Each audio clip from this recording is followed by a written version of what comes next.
ರಾಜ್ಯದಲ್ಲಿ ಒಂದಿಷ್ಟು ಬೇರೆ ಭಾಷೆಯವರ ಆಡಳಿತ ಆಗ್ತಾ ಇದೆ. ಇದರಿಂದಾಗಿ ಬೇರೆ ರಾಜ್ಯದಿಂದ ಕೆಲಸವನ್ನು ಅರಸಿ ನಮ್ಮ ರಾಜ್ಯಕ್ಕೆ ಬರ್ತಾರೆ. ನಮ್ಮ ರಾಜ್ಯದ ಯುವಕರಿಗೆ ಯಾವ ರೀತಿ ಸಮಸ್ಯೆ ಇರುತ್ತೆ? ಕರ್ನಾಟಕ ರಾಜ್ಯದ ಎಲ್ಲ ಯುವಕರಿಗೆ ಗುರುದೇವರು ನಮಸ್ಕಾರ ಹೇಳ್ತಾ ಇದ್ದೇನೆ. ಆತ್ಮೀಯ ವಿದ್ಯಾರ್ಥಿಗಳೇ, ಈ ಪ್ರಪಂಚದಲ್ಲಿ ಮಾಂಸವನ್ನ ತಿನ್ನೋ ನೋಡಿದ್ರ, ಕುರಿ ಕೋಳಿ ತಿನ್ನೋ ನೋಡಿದ ಹೊರತು ಹುಲಿ ಸಿಂಹಗಳನ್ನ ತಿನ್ನೋ ನೋಡಿಲ್ಲ ಅಲ್ವಾ? ಅಂದ್ರೆ ಎಲ್ಲಿವರೆಗೆ ನಾವು ಬಲಿಷ್ಠವಾಗಿರೋದಿಲ್ವೋ ಅಲ್ಲಿವರೆಗೆ ಇನ್ನೊಬ್ಬ ನಮ್ಮ ಆಕ್ರಮಣ ಆಗುತ್ತೆ. ರಾಜ್ಯದಲ್ಲಿ 28 ರಾಜ್ಯಗಳ ಎಲ್ಲಾ ಜನರು ಬಂದರೂ ಕೂಡ ನಮ್ಮ ಉದ್ಯೋಗವನ್ನು ಕಸಿಕೊಳ್ಳೋಕೆ ಆಗೋದಿಲ್ಲ. ಹಾಗಾಗಿ ಇಡೀ ಕರ್ನಾಟಕದ ಯುವಜನತೆ ನಾನು ಹೇಳಕ್ ಇಷ್ಟಪಡ್ತೀನಿ ಅಂದ್ರೆ, ಸಾಮಾನ್ಯವಾಗಿ ನೋಡಿ ಈ ಎಲ್ಲವೂ ಕೂಡ ಇಂಗ್ಲಿಷ್ ಮಯವಾಗಿದೆ.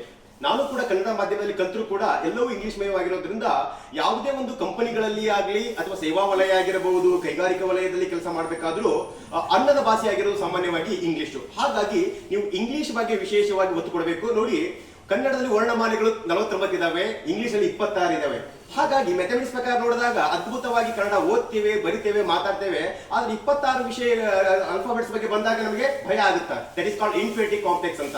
ಯಾವಾಗ ನಮ್ಮಲ್ಲಿ ಕೀಳರಿಮೆ ಮನೋಭಾವ ಇರುತ್ತೋ ಆವಾಗ ಯಾವುದನ್ನು ಕಲಿಯೋಕ್ಕಾಗಲ್ಲ. ನೋಡಿ, ಬೀದಿ ನಾಯಿಗಳು ಬೊಗಳ್ತಾ ಇರುವಾಗ ನಾವು ಅದಕ್ಕೆ ಓಡಿ ಹೊಂಟೇವು ಅಂದ್ರೆ ಬೆನ್ನು ಹತ್ತುತ್ತೆ, ಎದುರು ನಿಂತ್ಕೊಂಡು ಬಿಟ್ಟರೆ ಓಡಿ ಹೋಗುತ್ತಲ್ಲ. ಹಾಗೆ ನಮ್ಮ ಸಮಸ್ಯೆಗಳು ಮತ್ತು ಕೌಶಲ್ಯದ ಕೊರತೆ ಅನ್ನೋದು, ಯಾವಾಗ ನಾನು ಕೌಶಲ್ಯವನ್ನ ಪಡೆದುಕೊಂಡೆ ಅನ್ಕೊಂಡೇವಂದ್ರೆ, ಯಾವಾಗ ನಾವು ಕೌಶಲ್ಯಗಳಿಗೆ ವಿಶೇಷವಾದ ಆಸಕ್ತಿಯನ್ನು ತೋರಿಸ್ತೇವಂದ್ರೆ, ಅದು ಭಾಷಾ ಕೌಶಲ್ಯ ಆಗಿರಬಹುದು, ತಂತ್ರಜ್ಞಾನದ ಕೌಶಲ್ಯ ಆಗಿರ್ಬೋದು. ಯಾವಾಗ ಭಾಷಾ ಕೌಶಲ್ಯ, ತಂತ್ರಜ್ಞಾನದ ಕೌಶಲ್ಯ ಇತ್ತಂದ್ರೆ ನಿಮಗೆ ಸರ್ಕಾರಿ ಉದ್ಯೋಗ ಸಿಕ್ತು. ಸಿಗದೇ ಇದ್ರೂ ಕೂಡ ನೀವು ಖಾಸಗಿಯಲ್ಲಿ ಉನ್ನತವಾಗಿ ನೀವು ಎತ್ತರ ಮಟ್ಟಿಗೆ ಬರ್ಬೋದು. ಇವತ್ತು ಪ್ರಪಂಚದ ಶ್ರೀಮಂತ ವ್ಯಕ್ತಿ ಯಾವುದೇ ಸರ್ಕಾರಿ ಉದ್ಯೋಗ ಅಲ್ಲ, IAS ಆಫೀಸರ್ ಅಲ್ಲ, KS ಆಫೀಸರ್.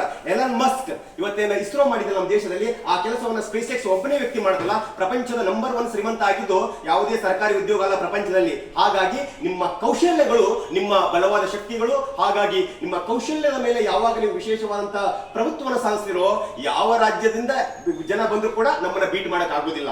ಯಾವಾಗ ನಮ್ಮ ದೌರ್ಬಲ್ಯಗಳಿಗೆ ನಾವು ಮುಚ್ಚಿ ಬಿಡ್ತೀವೋ ಅವಾಗ ಏನ್ ಮಾಡ್ತೀವಿ ಅಂದ್ರೆ ನಾವು ಬ್ಲೇಮ್ ಮಾಡೋದಕ್ಕೆ ಶುರು ಮಾಡ್ತೇವೆ. ಮಹಾತ್ಮ ಗಾಂಧೀಜಿಯವರು ಹೇಳುವ ಹಾಗೆ, be the change what do you want to see in the world ಎನ್ನುವ ಹಾಗೆ, ನೀವು ಏನೆಲ್ಲ ಕೊರತೆ ಇದಾವಲ್ಲ ಆ ಕೊರತೆಯನ್ನ ಮೀರಿ ಬನ್ನಿ.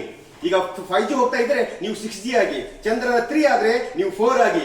ಹಾಗಾಗಿ ಆರ್ಟಿಫಿಷಿಯಲ್ ಇಂಟೆಲಿಜೆನ್ಸ್ ಅಂತ ಹೇಗೆ ನೀವು ವಿಜ್ಞಾನ ತಂತ್ರದಲ್ಲಿ ವಿಶೇಷವಾದಂತಹ ಪ್ರಗತಿಯನ್ನ ಕಾಣುತ್ತೋ, ಹಾಗೆ ನಾವು ಹ್ಯೂಮನ್ ರಿಸೋರ್ಸ್ ಆಗಿ ಕನ್ವರ್ಟ್ ಆಗಬೇಕಾದ್ರೆ ಉತ್ತಮವಾದ ಆರೋಗ್ಯವನ್ನು ನಾವು ಕಾಪಾಡಿಕೊಳ್ಬೇಕು, ಜೀವನ ಶೈಲಿ ಚೆನ್ನಾಗಿರಬೇಕು. ಅದ್ರ ಜೊತೆಗೆ ಈ ಸಾಮಾನ್ಯವಾಗಿ ನೋಡಿ, ಡಾಕ್ಟರ್ BR ಅಂಬೇಡ್ಕರ್ ಹೇಳುವಾಗೆ, ಮೈ ಮೇಲೆ ಹರಿದ ಬಟ್ಟೆ ಇದ್ದು ಚಿಂತೆ ಇಲ್ಲ, ಕೈಯಲ್ಲಿ ಒಂದು ಪುಸ್ತಕವಿರಲಿ. ಈಗಿನ ವಿದ್ಯಾರ್ಥಿಗಳು ಹಂಗಲ್ಲ, ಮೈ ಮೇಲೆ ಬಟ್ಟೆ ಇದ್ದು ಚಿಂತೆ ಇಲ್ಲ, ಕೈಯಲ್ಲಿ ಮೊಬೈಲ್ ಇರಲಿ ಅಂತ. ಹಾಗಾಗಿ ನೀವು ಪುಸ್ತಕಗಳ ಬಗ್ಗೆ ಹೆಚ್ಚು ಗಮನ ಕೊಡಿ. ಡಾಕ್ಟರ್ BR ಅಂಬೇಡ್ಕರ್ ಹೇಳುವ ಹಾಗೆ ಏನ್ ಹೇಳ್ತಾರೆ ಅವರು, ಓದು ಓದು ಓದು, ನಿನ್ನ ಶತ್ರುಗಳು ಅಂಜೋದು ನಿನ್ನ ಜ್ಞಾನಕ್ಕೆ ಮಾತ್ರ ಅಂತ. ಹಾಗಾಗಿ knowledge can rule the world ಅಂದ್ರೆ ನೀವು ಜ್ಞಾನಿಗಳಾದ್ರೆ ಜಗತ್ತನ್ನು ಆಳಬಹುದು.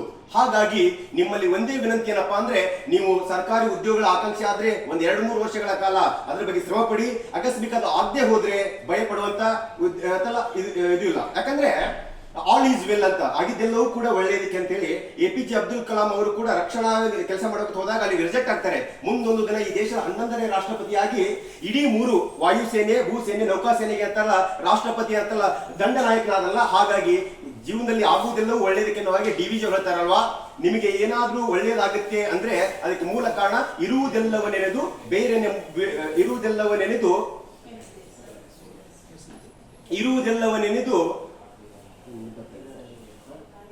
ಇರದರೆಡೆಗೆ ಪಯಣ ಅನ್ನುವ ಹಾಗೆ ಆಗಬಾರ್ದು. ನಿಮ್ಗೆ ಏನೆಲ್ಲ ಕೌಶಲ್ಯ ಕೊಟ್ಟಿದಲ್ಲ, ನಮ್ಮ ದೌರ್ಬಲ್ಯಗಳ ಬಗ್ಗೆ ನಾವು ಲಕ್ಷ್ಯ ಕೊಡದೆ ನಮ್ಮಲ್ಲಿರುವಂತಹ ಸಾಮರ್ಥ್ಯಗಳ ಬಗ್ಗೆ ನಾವು ಗೌರವಿಸಿದರೆ ಖಂಡಿತವಾಗಿ ಒಳ್ಳೆಯದಾಗುತ್ತೆ. BTV ತುಂಬಾ ಅದ್ಭುತವಾದಂತಹ ಕೆಲಸವನ್ನ ಮಾಡ್ತಾ ಇದೆ. ಎಲ್ಲಾ BTVಯ ಒಂದು ತಂಡಕ್ಕೆ ನಾನು ವಿಶೇಷವಾದಂತಹ ಧನ್ಯತೆ ಹೇಳ್ತೇನೆ. ಯಾಕಂದ್ರೆ ತುಂಬಾ ಉತ್ತಮವಾದಂತಹ ವಿಚಾರಗಳನ್ನ ಸಮಾಜದಲ್ಲಿ ಬೆಳೀತಾ ಇದೆ. ಹಾಗಾಗಿ ಯಾವಾಗಲೂ ಕೂಡ ಈ BTV ಕರ್ನಾಟಕದಲ್ಲಿ ನಂಬರ್ 1 ಚಾನಲ್ ಆಗಿ ಬೆಳೀಲಿ ಅನ್ನುವಂತ ಒಂದು ಆಶಾಭಾವನೆ ಕೂಡ ನನಗಿದೆ. ಸರಿಗ ಕರಾವಳಿ ಕೂಡ ನಾಳೆ ದೊಡ್ಡ ಮಟ್ಟದ ಪ್ರತಿಭಟನೆಯನ್ನ ಮಾಡ್ತಾ ಇದೆ. ಕನ್ನಡಿಗರ ಏನು ಉದ್ಯೋಗಕ್ಕಾಗಿ, ಮೀಸಲಾತಿಗಾಗಿ ಹೋರಾಟವನ್ನ ಮಾಡ್ತಾ ಇದೆ. ಇದ್ರ ಬಗ್ಗೆ ತಾವು ಖಂಡಿತವಾಗಿ ನೋಡಿ, ತಾಯಿ ತನ್ನ ಮಗು ಅಳದೆ ಹೋದ್ರೆ ಎದೆ ಹಾಲೆ ಕುಡಿಸೋದಿಲ್ಲಲ್ವಾ? ಹಾಗಾಗಿ ಯಾವಾಗ ಶಿಕ್ಷಣ, ಸಂಘಟನೆ, ಹೋರಾಟ, ಡಾಕ್ಟರ್ BR ಅಂಬೇಡ್ಕರ್ ಅದಕ್ಕೆ ಕೊಟ್ಟಿದ್ದಾರೆ 3. ಒಂದು, ನಾವು ಶಿಕ್ಷಣವಂತರಾಗಬೇಕು, ನಾವು ಸಂಘಟಿತರಾಗಬೇಕು, ಹೋರಾಟ ಆಗಬೇಕು. ಎಲ್ಲದಕ್ಕೂ ಕೂಡ ಹೋರಾಟವೇ ಮದ್ದು. ಹಾಗಾಗಿ ನಮ್ಮ ನಾರಾಯಣ್ ಗೌಡರ ನೇತೃತ್ವದಲ್ಲಿ ಒಂದು ಕರ್ನಾಟಕ ರಕ್ಷಣಾ ವೇದಿಕೆ ಬಹುದೊಡ್ಡ ಕೆಲಸವನ್ನ ಮಾಡ್ತಾ ಇದೆ. ಇತ್ತೀಚೆಗೆ 1-2 ತಿಂಗಳ ಹಿಂದೆ ಬೆಂಗಳೂರು ಅಂದ್ರೆ ಬರೀ ಇಂಗ್ಲಿಷ್ ಮಯವಾಗಿ ಎಲ್ಲಾ ಬೋರ್ಡ್ಗಳು ಇಂಗ್ಲಿಷ್ ಇದ್ದು, ಈಗ 60% ಕನ್ನಡ ಆಗಿ ಹೇಳ್ತಲ್ಲ, ತುಂಬಾ ಅದ್ಭುತವಾಗಿ ಕೆಲಸ ಮಾಡ್ತಾ ಇದೆ. ಖಂಡಿತವಾಗಿ ಹೋರಾಟ ಒಂದು ಅಂತಿಮವನ್ನು ತರುತ್ತೆ. ನಮ್ಮ ಒಂದು ವರದಿ ಕೂಡ ಜಾರಿಗೆ ಬಂದು 50% 60% ಕನ್ನಡಿಗರಿಗೆ ಅಂತಲ್ಲ ಎಲ್ಲಾ ಕೈಗಾರಿಕಾ ವಲಯ ಮತ್ತು ಸೇವಾ ವಲಯದಲ್ಲಿ ಕೂಡ ಉದ್ಯೋಗ ಸಿಗುತ್ತೆ ಅನ್ನುವಂಥ ಭರವಸೆ ಖಂಡಿತ ಈ ಹೋರಾಟದಿಂದ ಆಗುತ್ತೆ ಅನ್ನುವಂಥ ಭರವಸೆ ನನಗಿದೆ.